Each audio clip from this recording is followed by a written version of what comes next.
প্রায় ৪০ বছর ধরে বিজ্ঞানীদের কৌতূহলের কারণ হয়ে থাকা এক রহস্যময় সামুদ্রিক উদ্ভিদের পরিচয় অবশেষে নিশ্চিত হওয়া গেছে।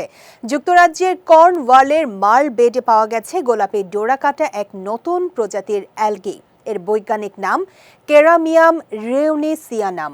গবেষকেরা একে ভালোবেসে পিঙ্ক জেব্রিলা বা গোলাপি ডোরাকাটা অ্যালগি নামে ডাকছেন। প্রায় 4 দশক আগে পিএইচডি গবেষণার সময় গবেষক ক্রিস্টিন ম্যাক্স প্রথম এই অদ্ভুত উদ্ভিদের ছোট একটি অংশ দেখতে পান।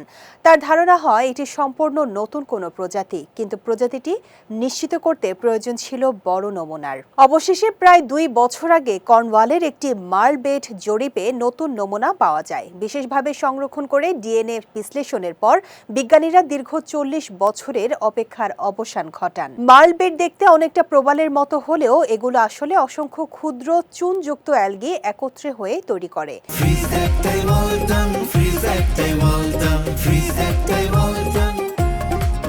এসব সামুদ্রিক উদ্ভিদ সমুদ্রের গুরুত্বপূর্ণ আবাসস্থল তৈরি করে এবং নানা সামুদ্রিক প্রাণীর জীবন ধারণে ভূমিকা রাখে।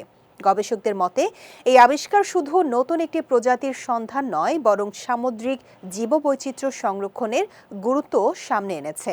সামুদ্রিক উদ্ভিদ হারিয়ে গেলে গুরুত্বপূর্ণ মাছের প্রজনন ও আবাসস্থলও ক্ষতিগ্রস্ত হতে পারে। 40 বছরের অপেক্ষা শেষে সমুদ্রের গভীর থেকে বেরিয়ে এলো এক গোলাপি রহস্য, যা বিজ্ঞানীদের সামনে খুলে দিয়েছে নতুন সম্ভাবনার দরজা।